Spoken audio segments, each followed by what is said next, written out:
ya, makan pohon zaro, ya, pohon ini, ya, pohon zaro itu, ketika mereka makan itu, mereka itu mencari daun-daun surga untuk menutupi aurat-auratnya. Nah, padahal kalau dibaca di ayat-ayat sebelumnya, mereka itu tadinya berpakaian. Nah, bedanya dalam Bible, kalau dalam Bible itu memang nggak berpakaian. Dari awal tuh memang nggak berpakaian. Nah, ketika mereka makan itu, jatuh ke dalam dosa, baru mereka terbuka matanya dan mereka tahu bahwa mereka telanjang, akhirnya menutup aurat mereka dengan daun-daun di situ, ya, mencari daun-daun untuk membuat cawat. Jadi ceritanya itu sinkron gitu. Nah, tapi kalau dalam Al-Quran saya lihat tadinya berpakaian, kemudian makan pohon zaro itu, kemudian menutupi aurat-auratnya. Nah, yang jadi pertanyaan saya, kenapa mereka itu malah mencari daun untuk menutupi aurat-auratnya? Pakaian yang sebelumnya itu kemana gitu? Pakaian yang sebelumnya ada itu kemana begitu? Kalau memang kita berpikir secara apa yang ada sekarang, ya, kalau ada orang pakaiannya misalnya terbuka atau apa, itu pakaiannya yang dibenahi begitu, pakaiannya yang dibenarkan, bukan malah mencari daun-daun untuk menutupi auratnya, seolah-olah pakaiannya itu menjadi hilang gitu. Nah, pertanyaan saya kepada para ustadz, wabil khusus kepada Ustadz Sunandar, kemana pakaian Adam ini yang tadinya dipakai? Itu pertanyaan yang pertama. Pertanyaan yang kedua, status Adam dan Hawa di dalam Al-Quran ini itu menikah atau tidak? Karena kalau saya baca cerita dalam Al-Quran ini, saya melihat seolah-olah ada dosa begitu yang dibuat oleh iblis untuk mereka itu saling menampakkan aurat. Nah, bagaimana mungkin kalau mereka memang sudah menikah di dalam versi Al-Quran, ya, kalau mereka memang sudah menikah, bagaimana mungkin perbuatan untuk saling memperlihatkan aurat itu terlarang gitu. Tapi saya baca dalam Al-Quran ini seolah-olah perbuatan mereka untuk saling memperlihatkan aurat yang digoda oleh iblis itu seolah-olah perbuatan yang terlarang. Nah, nampak bahwa seolah-olah mereka berdua ini belum menikah begitu di sini, belum menikah. Nah, ini yang ingin saya pertanyakan, belum menikahkah atau sudah gitu. Nah, ini pertanyaan saya kepada Ustadz, terutama kepada Ustadz Sunandar. Mohon kiranya untuk menjawab. Mohon maaf kalau ada kata-kata yang salah. Terima kasih, sampai jumpa.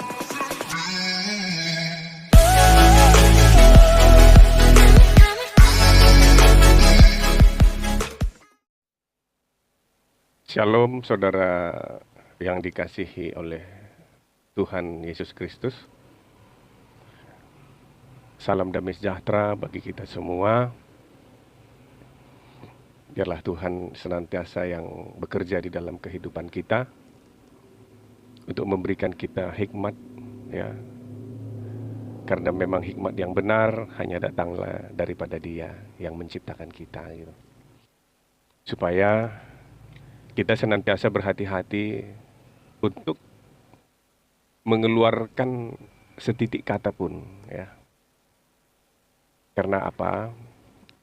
Hidup dan mati adalah dikuasai lidah.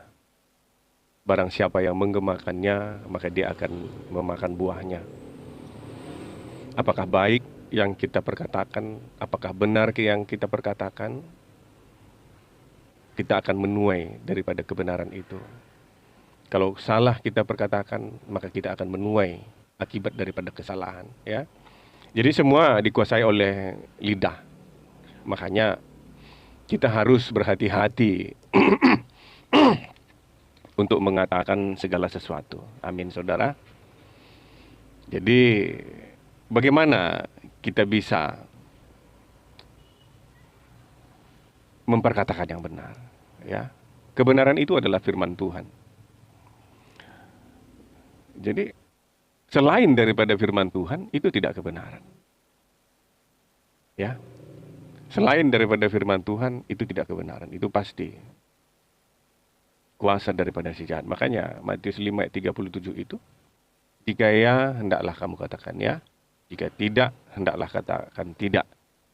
Lebih daripada itu adalah kuasa daripada si jahat.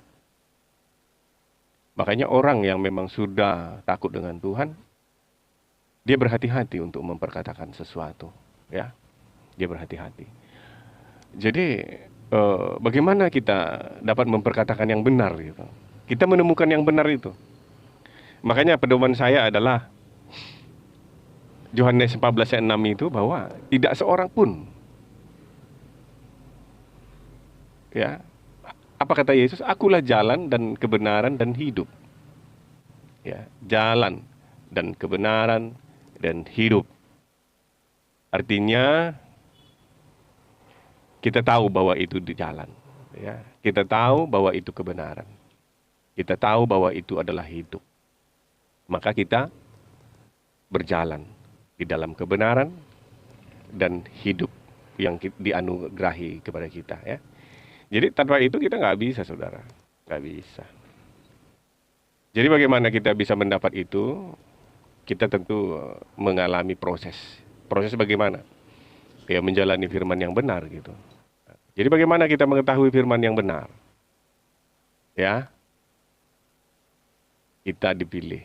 Makanya apa kata Tuhan Yesus? Bukan engkau yang memilih aku, tapi aku yang memilih engkau.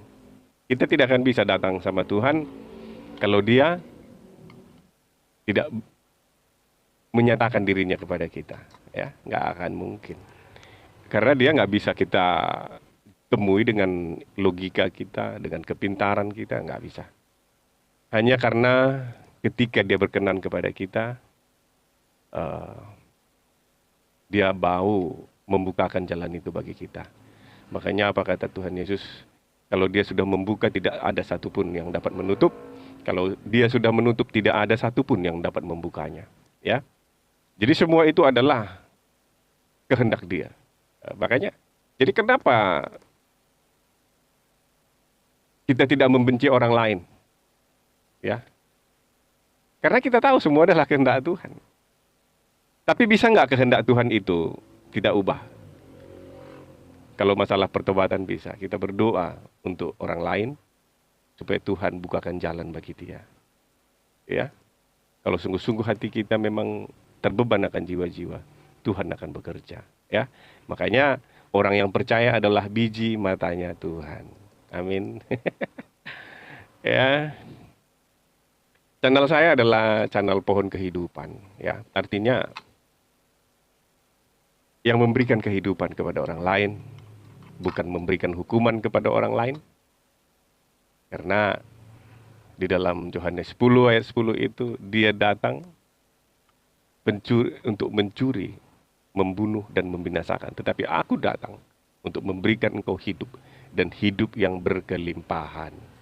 Jadi yang membunuh itu, yang mendakwa itu adalah memang si setan. Si iblis. Nanti kita banyak lagi berbicara masalah apa itu setan, diabolis, ya, Satan. Semua nanti kita banyak bicara, saudara. Nanti terlalu panjang ini, menguploadnya juga sulit, ya. Jadi saya mau menanggapi sedikit apa yang diperbincangkan oleh, ya,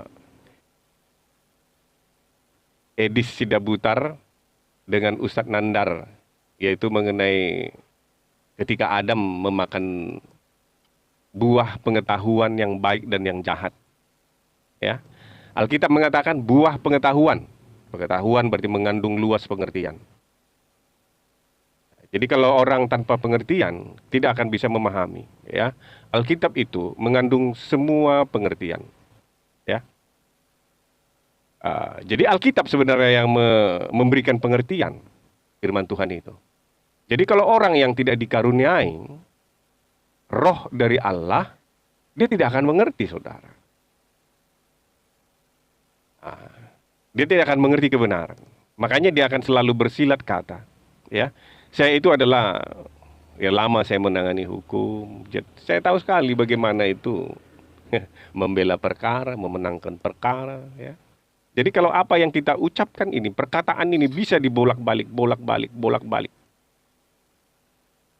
Ya, saya bertanya, apakah orang yang tahu bahasa Ibrani sudah pasti masuk Kristen? Atau sudah pasti tidak Kristen? Ya, apakah orang yang sudah tahu bahasa Yunani sudah pasti masuk Kristen, dia percaya kepada Yesus, atau sudah pasti dia tidak percaya kepada Yesus? Apakah orang yang sudah tahu berbahasa Arab, apakah dia sudah pasti memeluk agama Islam, atau tidak memeluk agama Islam. Jadi kalau hanya bahasa, saya rasa tidak bisa menentukan, ya, karena bahasa ini bermacam-macam penafsiran orang lain. Bahasa tidak sempurna. Karena memang sudah Tuhan buat tidak sempurna bahasa itu ketika ada kejadian di Babel itu. Manusia mendirikan menara Babel karena mereka memiliki satu bahasa. Kemudian supaya tidak terjadi apa yang dikehendaki oleh manusia itu, Tuhan memecahkan mereka dengan berbagai-bagai bahasa. Dalam arti bahasa itu tidak membuat orang sepaham. Karena memang itu tujuan Tuhan. Ya. Jadi kalau kita berdebat mengenai bahasa, tidak akan pernah ada habisnya. Amin. Tidak akan pernah ada habisnya. Semua bisa kita putar-putar. Tulisan juga demikian. Makanya di dalam Ibrani 11 ayat 1 itu, iman adalah dasar dari segala sesuatu yang kita harapkan dan bukti dari segala sesuatu yang belum kita lihat. Itu iman. Kalau yang sudah kita lihat itu bukan iman. Bagaimana kita beriman kepada yang belum kita lihat? Ya. Karena iman itu mengandung pengharapan. Pengharapan tujuan orang yang dia menanti janji. Itu iman. Makanya dasar daripada segala sesuatu itu adalah iman. Ya, jangan kita bilang percaya, iman itu percaya gitu ya. Betul juga, tapi percaya itu hanya segelintir daripada pengertian daripada firman iman itu. Jadi nggak bisa kita hanya karena kita tahu bahasa Ibrani, ya mungkin juga nggak tahu. Ya saya juga sedikit tahu ya, tapi kalau berbicara begitu ya nggak belum lah ya. Tapi saya belajar karena semua itu ada penting. Jadi di dakwah orang kita nggak bisa bahasa ini, jangan kita benci, jangan kita marah, karena itu artinya kita dituntut untuk lebih lagi belajar, ya.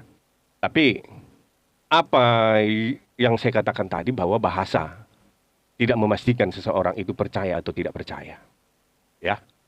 Jadi semua itu adalah ketika memang Tuhan pilih kita, baru disingkapkan. Makanya di dalam 2 Korintus 3:16 itu, tetapi apabila hati seorang berbalik kepada Allah, maka selubung itu diambil daripada dia. Nah, coba koreksi hati kita, apakah kita egois? Ya. Kita tidak berikan Tuhan bekerja dalam diri kita. Segala sesuatu yang kita ungkapkan hanya berdasarkan pola pikir kita, atau kita selidiki. Karena di dalam Yohanes 5 ayat 39, kamu menyelidiki kitab-kitab suci sebab kamu menyangka bahwa olehnya kamu mempunyai hidup yang kekal. Tetapi walaupun kitab-kitab suci itu memberi kesaksian tentang aku, kata Yesus, namun kamu tidak mau datang kepadaku untuk memperoleh hidup itu. Ya, aku tidak memerlukan hormat dari manusia, tetapi tentang kamu memang aku tahu bahwa di dalam hatimu kamu tidak mempunyai kasih akan Allah.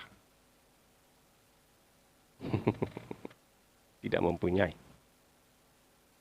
Hanya mencari popularitas, ya, kepentingan diri sendiri, tetapi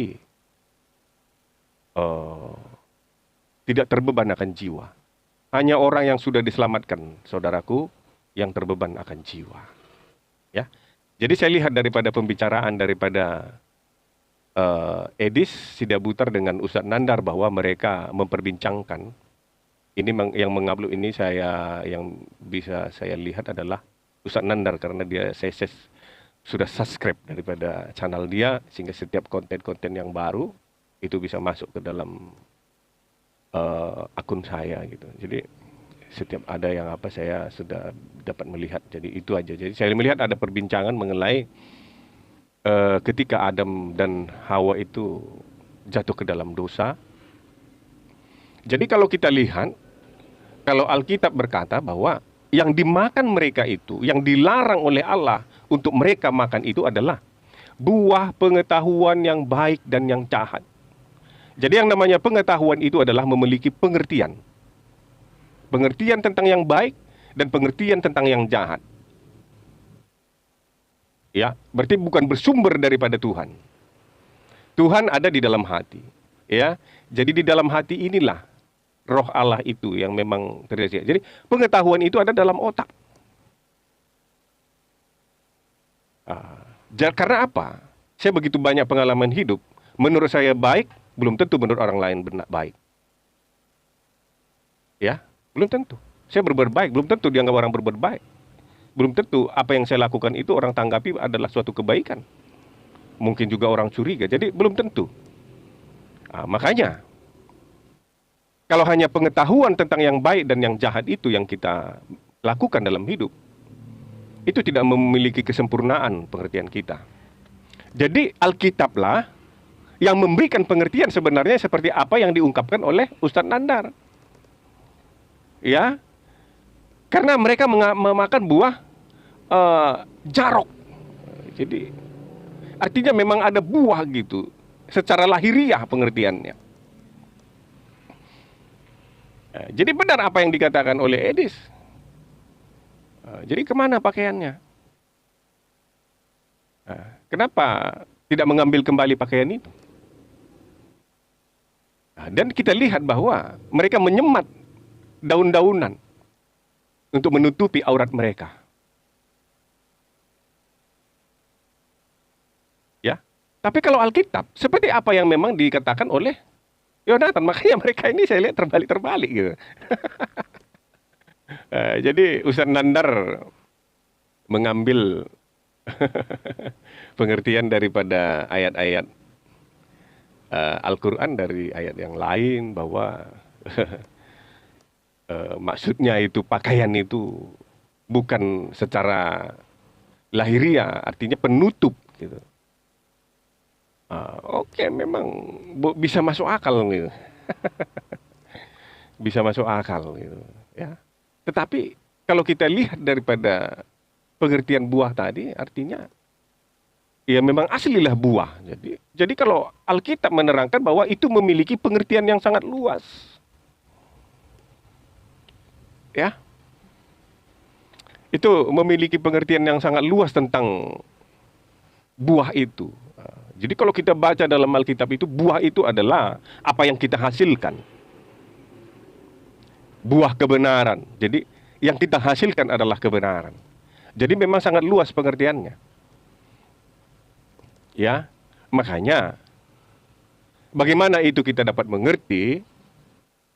Ya, makanya dari zaman dulu ya, orang Yahudi, orang Israel itu tidak mengerti karena memang mereka sengaja diberikan selubung itu supaya apa?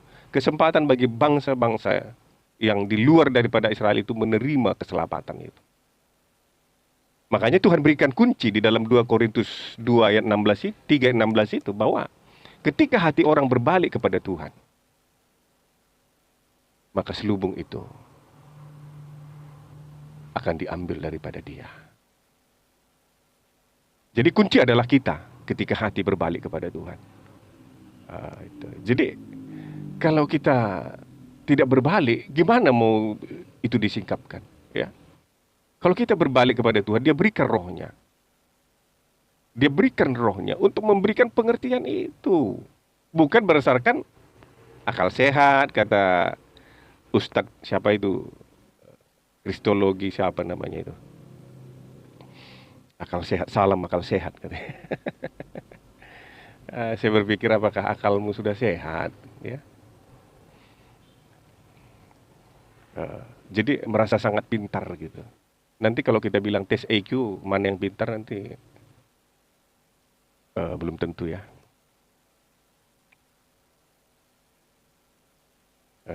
Jadi itu tidak bisa menentukan, saudaraku. Makanya lewat pengertian yang diberikan oleh Ustadz Nandar tadi, sebenarnya dia bisa juga mengacu. Kenapa yang dinamakan babi itu? Ya, dinamakan babi itu apa babi? Ya, karena Tuhan Yesus itu sudah berkata bahwa, saya lihat ayatnya,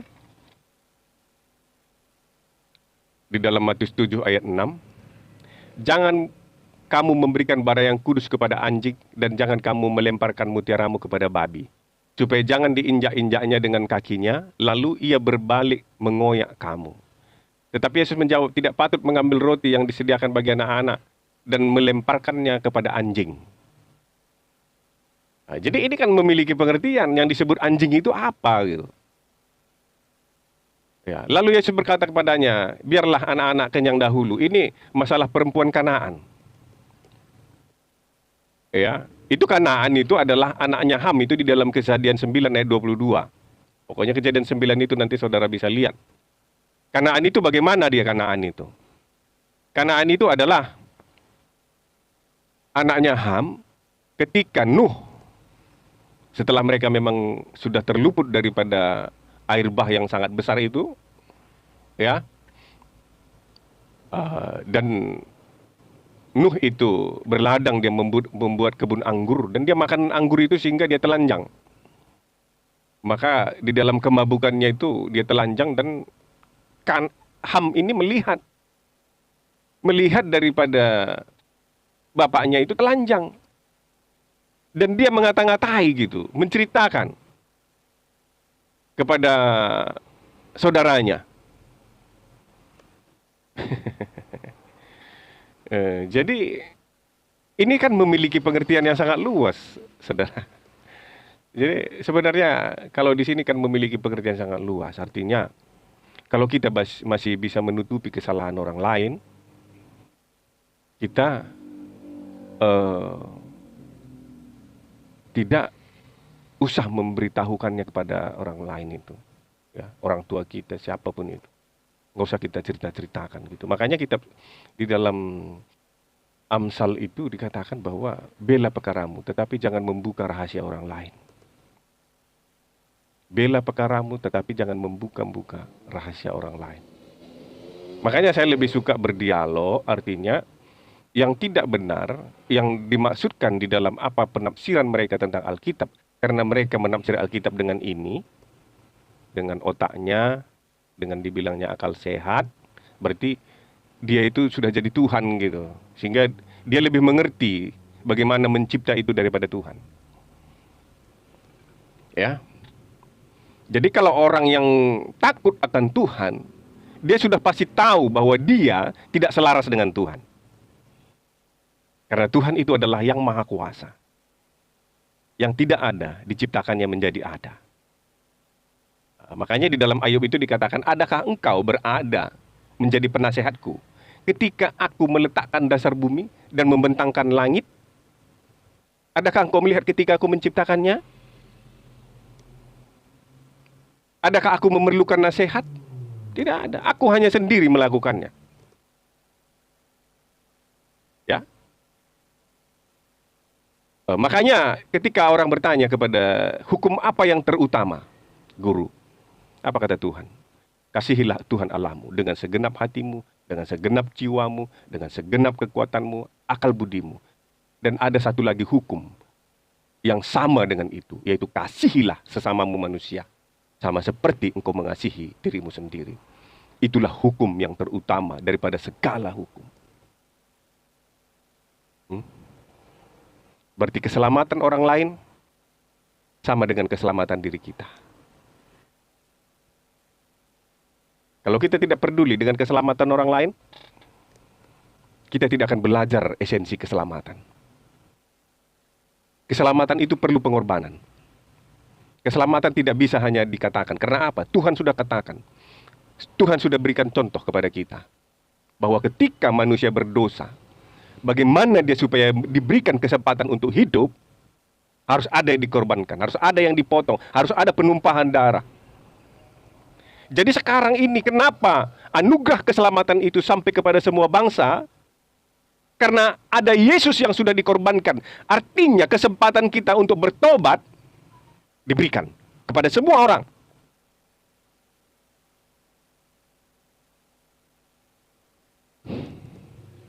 Tidak ada satupun makhluk di dunia ini yang tidak mendapat kesempatan untuk bertobat itu. Kenapa? Sudah ada darah Yesus yang dikorbankan. Makanya apa kata Yesus? Engkau lihat Petrus. Iblis sudah siap untuk menamping kau. Maka Yesuslah sebagai korban itu supaya kita tidak ditampi. Kenapa saudara dan saya beragama apapun kamu, ya? Makanya kata Tuhan Yesus itu, sampai Injil ini sampai kepada seluruh bangsa. Ya, jadi tugas kita adalah menyampaikan keselamatan ini. Karena keselamatan ini tidak dengan kata-kata, tapi dengan pengorbanan yang sangat mahal. Ya. Makanya siapa yang menganggap najis darah daripada Yesus itu, maka dia akan mendapat siksaan yang begitu berat. Berhentilah saudara menghujat ya, berhenti. Ya, saya hanya bisa menyampaikan. Ya. Jadi yang dimaksud Yesus babi itu adalah, anjing itu adalah, babi itu adalah orang yang sudah dibersihkan, tetapi dia kembali kepada kubangannya. Artinya sifat itu saudara. Makan itu, makan anjing artinya adalah orang yang menjilat. Makanya apa katanya ketika Lazarus itu ada di dalam pangkuan Abraham, sementara orang kaya itu di dalam siksaan yang sangat berat. Ya. Karena Lazarus itu ketika dia mengharap rima-rima daripada orang kaya ini, tetapi anjing menjilatnya, boroknya. Jadi jelas dikatakan bahwa anjing itu adalah yang suka membuka-buka aib daripada orang lain. Yang suka mengungkit-ungkit kudis-kudis daripada orang lain. Itu dibilang anjing. Memakan adalah melakukan. Yohanes 4 ayat 34. Ada makananku yang tidak engkau ketahui. Makananku adalah melakukan segala perintah Bapakku dan menyelesaikan segala pekerjaannya. Jadi makan yang dimaksud Yesus itu adalah melakukan. Nanti saya banyak bercerita tentang kenapa binatang yang hidup di dalam dua jenis itu dikatakan haram. Jadi memiliki pengertian, saudara. Ya, makanya Yesus itu datang untuk menggenapi. Banyak pertanyaan orang di dalam kejadian itu. Pada mulanya Allah menciptakan langit dan bumi. Kalau di dalam bahasa Inggris heaven, bukan langit, heaven, surga. Ya, memang banyak terjemahan ini yang kita tidak, ya sebenarnya kita nggak setuju gitu ya. Tetapi itulah pengertian. Makanya Tuhan itu ketika ada tulisan di salib itu, kenapa 3 bahasa? Ya. Supaya apa? Minimal kita menguasai 3 bahasa dalam mengertikan satu konteks. Supaya menjadi sempurna pengertian kita itu ditambah oleh Roh Kudus yang menyaksikan. Jadi bagaimana saudara mengerti kalau tidak disaksikan oleh Roh Allah? Makanya Yesus itu bukan ada menulis Alkitab, nggak ada diturunkan sampai di Alkitab, nggak ada. Dia nggak ada nulis, Injil nggak ada, ya. Tetapi dia anugerahkan kepada seluruh muridnya supaya memiliki pengertian, memiliki daya ingat. Sehingga penting rasa mulutnya ketika Yesus itu berpuluh-puluh tahun sudah naik ke surga, ya, naik ke langit. Berpuluh-puluh tahun baru dituliskan. Karena apa? Supaya bisa orang membaca tulisan ini. Tetapi yang terpenting adalah kita menerima Roh Kudus. Jadi tulisan itu diilhamkan supaya memperbaiki kelakuan, menyatakan yang salah. Tetapi sebenarnya Injil itu adalah Yesus itu sendiri, firman itu sendiri. Ya, melakukan firman itulah keselamatan. Sampai darahnya itu dicucurkan untuk menebus kita supaya memiliki kesempatan. Ya, karena nggak diberikannya dulu contoh bagaimana hidup sebagai manusia. Dan kita akan mengikuti teladannya. Supaya apa? Kita selamat. Jadi Kristen belum tentu selamat kalau tidak mengikuti teladan Yesus. Kalau dia tidak terima Roh Kudus, dia tidak akan selamat. Kalau dia hanya dengan ini IQ saja, masalah kurios, aduh. Itu kan masalah pengertian. Jadi kalau kita ambil lagi kenapa Thomas saja belum percaya, Petrus saja belum percaya. Tapi ketika dia terima Roh Kudus, dia mati pun mau untuk menyaksikan Yesus. Tetapi ketika belum diterimanya Roh Kudus, mereka memang banyak pemahaman yang berbeda-beda. Ya. Makanya kunci adalah Roh Kudus. Bagaimana kita terima Roh Kudus? Supaya apa? Kita mendapat pengertian yang benar. Bukan berdasarkan otak kita, sekehendak udel kita untuk menceritakan firman Tuhan. Belajar dari manusia, aduh. Manusia itu memiliki keterbatasan, tidak akan bisa sempurna. Tetapi Roh Kudus itu adalah sempurna. Karena dia menyampaikan kebenaran. Tapi dunia tidak akan bisa mengenal dia. Tidak akan bisa. Bagaimana dunia mengenal dia? Kalau hidupnya pun penuh dengan cabul, nggak bisa, saudara. Saya dulu hidup saya penuh dengan cabul, saya tidak bisa mengenal dia. Jadi banyak pengertian ya. Jadi saya pesankan ya, karena saya sayang ini sama Ustadz Yonatan Nandar ini, Sunandar ya. Karena dia sebenarnya ya karena memang itu dia imani, dia berjuang dia bagaimana mempertahankan. Apalagi dia katanya SHMH. Jadi ya dengan upaya apapun pokoknya ini harus benar gitu. Ya, ya. Tapi mudah-mudahan lah Tuhan Yesus menjamah dia ya. Saya sudah jamah ya. Saya juga lama di Muslim. Tapi Tuhan jamah pakai hidup saya hingga semuanya berubah.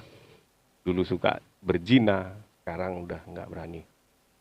Bukan nggak berani, memang sudah merupakan kejijikan ya. Kalau dulu, kalau dasar kita hanya nggak berani ya mungkin kita akan mencari jalan bagaimana supaya kita lakukan itu. Ya, tetapi ketika itu menjadi kejijikan bagi kita, makanya dalam Yeremia itu juga orang akan berkata keluar. Karena apa? Sudah menjadi kejijikan di dalam diri kita. Karena Tuhan memberikan roh yang baru, yaitu roh yang taat, roh yang mengenal Allahnya. Jadi dengan firman itulah kita mengenal dia. Tapi harus kita dapat dia firman yang benar, jangan firman yang salah ya. Yang urusan kawin mengawin aja. Jadi itu firman yang salah saya rasa. Karena Tuhan Yesus tidak pernah mengajarkan itu. Dia juga memberi teladan dia nggak kawin. Supaya apa? Dia bisa memberikan hatinya kepada Tuhan. Seperti Rasul Paulus dia tidak kawin, dia memberikan hatinya. Saya melihat semua rasul itu tidak ada diceritakan ada anaknya. Saya nggak tahu apakah kawin karena saya tidak mau menghakimi. Tapi saya rasa itu semua pilihan Tuhan. Memang Tuhan sudah persiapkan supaya hidupnya itu sungguh-sungguh ada di dalam Tuhan. Supaya orang tidak bisa mencelanya lagi. Ya. Iblis ini memang selalu membawa kepada kedagingan, saudara. Selalu kita diidentikan dengan kedagingan. Ya. Supaya apa? Kita jauh dari Tuhan. Tapi Tuhan selalu membawa kita kepada seluruh kebenaran. Itu saja ya yang bisa saya bagikan. Ya, tunggu lagi konten-konten selanjutnya. Jangan lupa subscribe. Karena saya masih berjuang bagaimana ini. Saya baru beberapa video ya. Tetapi katanya itu minimal 30 ya. Saya lihat pun sulit sekali ya muncul ya. Tetapi saya akan terus ini ya. Saya tidak menghakimi, saya tidak menjelekkan agama lain karena itu bukan kebenaran saya rasa. Karena firman Tuhan itu di alam Amsal, bela perkaramu, tapi jangan kau membuka-buka rahasia orang lain. Kita memang sepenuhnya harus turut dengan firman Tuhan. Renungkanlah firman Tuhan itu siang dan malam, supaya engkau bertindak hati-hati tentang segala yang tertulis di dalamnya. Jangan kau lupa memperkatakan Taurat ini kepada anak cucumu. Dan renungkanlah itu siang dan malam.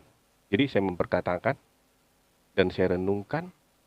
Kalau saya nggak tahu, saya tanya Tuhan. Tuhan, karena apa? Tuhan berikan saya bisa berdoa, berikan Tuhan saya napas, pengertian, dan dasarnya itu adalah roh yang diberikannya sama saya, hingga saya bisa bertanya.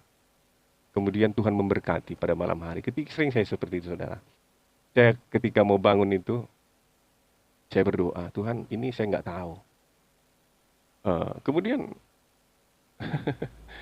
setelah saya bangun gitu, tersingkap di, waduh, terima kasih Tuhan. Jadi pagi itu saya bersyukur. Terima kasih Tuhan. Dia singkapkan. Malam saya berpikir gitu misalnya. Terus saya berpikir saya nggak dapat. Dengan otak ini nggak dapat. Maka jadilah engkau tenang. Apa kata Tuhan? Tuhan memberkati kita pada saat kita tidur. Ketika kita bangun, jadikan aku Tuhan jadi berkat-Mu. Jadikan aku untuk menyampaikan kebenaran kepada orang lain. Itu yang saya lakukan, saudara. Saya mengenal Yesus itu adalah Tuhan. Ya, karena firman itu memang Tuhan. Kalau bukan firman itu kita buat Tuhan kita. siapa Tuhan kita, ya. Ya, wujud daripada kuasa itu adalah firman itu. Nanti kita panjang lebar tentang pengertian roh, tentang pengertian firman, supaya kita mengerti. Ya, terima kasih saudara. Shalom.